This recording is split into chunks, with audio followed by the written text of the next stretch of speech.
Hello बच्चों, आज हम क्लास 6 की ज्योग्राफी का एक चैप्टर शुरू करने वाले हैं जिसका नाम है मेजर डोमेन्स ऑफ अर्थ। यानी जो सबसे जो मेन हिस्से हैं अर्थ के या ज़मीन के हमारे, वो क्या है। डोमेन्स का मतलब हो गया दायरा या दायरा इक़्तिदार जिसको बोलते हैं, वो क्या है, हमारी ज़मीन के क्या है। तो इसके बारे में हम डिटेल में पढ़ेंगे, ठीक है। तो सबसे पहले शुरू करेंगे हम इसमें क्या क्या पढ़ने वाले, इस चैप्टर में क्या क्या पढ़ने वाले हैं। ओवरव्यू, हम ओवरव्यू लेंगे कि आपको मैं मोटे मोटे तौर से बताऊंगा कि क्या पढ़ने वाले हैं। फिर इसमें लिथोस्फीयर है और उसमें हम कॉन्टिनेंट्स को उठाएंगे। फिर हाइड्रोस्फीयर है, इसमें हम ओशंस के बारे में यानी समुद्र वगैरह के बारे में, एटमॉस्फेयर के बारे में पढ़ेंगे। फिर आखिर में बायोस्फीयर के। तो ये सब कुछ मेन टॉपिक्स हैं जिनके ऊपर हम नज़र डालेंगे। तो शुरू करते हैं हम क्या ओवरव्यू सबसे पहले। तो ओवरव्यू का मतलब एक तरीके से मोटे मोटे तौर से मैं आपको समझाने वाला हूँ क्या है इसमें। आपको पता है earth is the only planet which has life. जो अर्थ है, ज़मीन है हमारी, वो एक इकलौता ऐसा प्लैनेट है जिसके ऊपर ज़िंदगी है ना। Human beings can live here because the life-sustaining elements of land, water and air are present on the earth. इंसान यहाँ पे इसलिए ज़िंदा रह सकता है, कि इसलिए जी सकता है या रह सकता है क्योंकि यहाँ पे उसकी जीने की जो जो अहम चीज़ें हैं, जैसे ज़मीन हो गया, पानी हो गया, हवा हो गया, ये सब इस अर्थ पे, हमारी ज़मीन पे अवेलेबल है, ठीक है। फिर 3 main components of the environment, हमारे जो माहौल है, एनवायरनमेंट है, इसके 3 हिस्से हैं। लिथोस्फीयर यानी लैंड मास एरिया, जहाँ ज़मीन वाला है, जितना भी ज़मीन वाला एरिया। एटमॉस्फेयर, एटमॉस्फेयर यानी हवा, जिसमें हवा के, ठीक है। और हाइड्रोस्फीयर, हाइड्रोस्फीयर यानी पानी। हाइड्रा का मतलब हो गया पानी, हाइड्रोस्फीयर हो गया पानी वाला जितना भी एरिया है। तो ये सब आते हैं इसमें, ठीक है। फिर एक और एक इम्पॉर्टेंट कंपोनेंट है जिसका नाम है बायोस्फीयर। बायोस्फीयर, बायो का मीन्स लाइफ, ठीक है। बायो का मीन्स लाइफ। तो बायोस्फीयर वो हो गया जहाँ पे हवा, पानी और ज़मीन एक साथ हो, ठीक है। जैसे अर्थ पे होता है, क्या वहाँ कहीं हम अर्थ पे ही रह सकते हैं जहाँ पे हवा, पानी, ज़मीन तीनों एक साथ है। तो जहाँ पे मैं आगे आपको बताऊंगा वो कैसे है, ठीक है। तो ये देखिए, ये आपको एटमॉस्फेयर के बारे में, ये हवा हो गया, ये अगर ब्लू वाला एरिया देखो, ये हो गया एटमॉस्फेयर यानी हवा। ये वाला ब्लू हो गया डार्क ब्लू यानी पानी।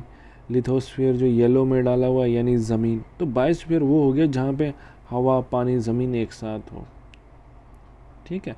तो यहाँ पे हवा भी है, ऊपर से पानी भी है, ज़मीन तो है ही है, ज़मीन पे पानी है। तो ये हो गया एक बायोस्फीयर का मतलब।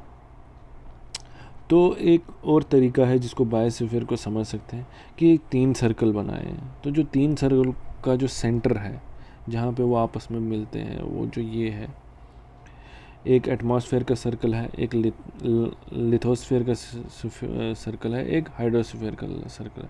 मगर जहाँ पे ये तीनों सर्कल आपस में मिलते हैं, वो जो ये वाला एरिया है, इसको बोलते हैं बायोस्फीयर। यहाँ पे तीनों चीज़ों की अवेलेबिलिटी है। ये थोड़ा हवा भी है, थोड़ी ज़मीन भी है, थोड़ा पानी भी है, तो इसको बोलते हैं बायोस्फीयर। बायो का मीन्स लाइफ, स्फीयर यहाँ उस जगह को, कि वो जगह जहाँ पे ये लाइफ हो, ज़िंदगी हो।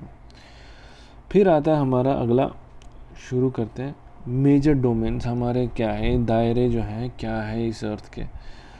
सबसे पहले लिथोस्फीयर। लिथोस्फीयर को हम पढ़ेंगे, क्या होता है। Solid portion of earth is called lithosphere. जो हिस्सा और ज़मीन का जो सख्त है उसको बोलते हैं लिथोस्फीयर। लिथोस्फीयर एक हिसाब से अगर आपको बोला जाए कि ज़मीन का एक ठोस हिस्सा, ठीक है। It comprises the rocks of the earth's crust and thin layers of soil that contain nutrient elements which sustain organisms. तो इसमें क्या होता है, इसमें जो अर्थ की, जो ज़मीन की जो ऊपरी सतह होती है, उसमें अलग अलग लेयर्स होती है, जिसमें मिट्टी होती है। मिट्टी के अलग अलग लेयर्स होते हैं जिसमें कुछ ज़रूरी एलिमेंट्स की जिसमें कुछ ज़रूरी एलिमेंट्स होते हैं जो ऑर्गेनिजम्स हमारे जो होते हैं, जितने भी, चाहे माइक्रो ऑर्गेनिजम्स, चाहे बैक्टीरिया हो, चाहे इंसान हो, चाहे जानवर हो, चाहे बर्ड्स हो, चाहे प्लांट्स, पेड़ पौधे हो, इन सब के लिए ज़रूरत के हिसाब से होता है। और अगर ये सब नहीं होगा तो ये सब मर जाएंगे। Two main divisions of earth surface, जो दो मेन डिवीजन, जो दो हिस्से हैं अर्थ की सरफेस, सतह की, वो क्या है? The large land mass are known as continents. जो लार्ज, जो बड़े से जो ज़मीन के टुकड़े हैं, लैंड मास का मतलब ज़मीन का टुकड़ा जो है, उसको बोलते हैं कॉन्टिनेंट्स। कॉन्टिनेंट्स या बराज़म कुछ बोलते हैं इसे, बराज़म जिस मतलब जहाँ जिसके चारों तरफ पानी हो, बड़ा सा लैंड मास, ठीक है। The huge water bodies are called ocean basins. और जो बड़े बड़े जो पानी के जो एक हिसाब से है, जो बड़े, जहाँ बहुत सारा पानी एक साथ होता है, उसको बोलते हैं ओशन बेसिन, यानी समुंदर, ठीक है। फिर average sea level of earth is 0 meters. जो एवरेज सी लेवल जो माना जाता है, जितने भी समुद्र का जो सतह जो मानी जाती है, उसको 0 लेवल कहते हैं। और क्या होता है कि जो सी लेवल होता है, ये पूरे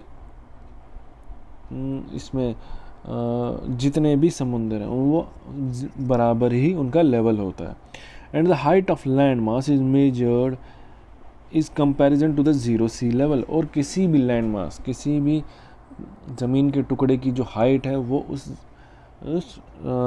समुद्र के सतह से ही मानी जाती है। जो समुद्र की सतह होती है, ऊपरी सतह उससे शुरू होती है, कि समुद्र का 0 माना गया।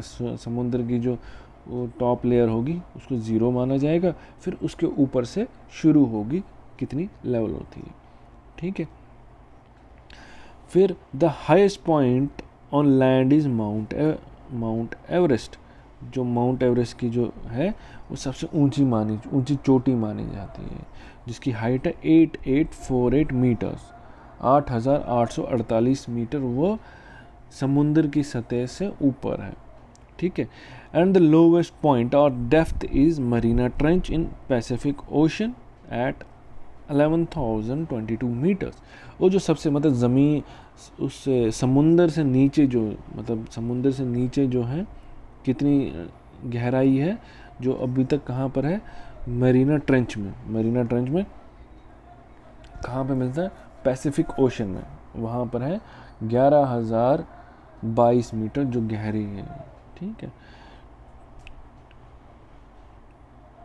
तो ये हमने मतलब ज़मीन के सतह के ऊपर, समुद्र के से ऊपर जो सी लेवल जिसको बोलते हैं, और वहीं जो सी लेवल के नीचे जिसको डेप्थ बोलते हैं। तो ये हमने इसके बारे में पढ़ा। तो आज हम इतना ही पढ़ेंगे। आगे जो हम दूसरे वीडियो में पढ़ेंगे, आगे हम कॉन्टिनेंट्स के ऊपर डिस्कशन करेंगे, ठीक है। उम्मीद करता हूँ आपको यहाँ तक समझ आया होगा। Thank you so much.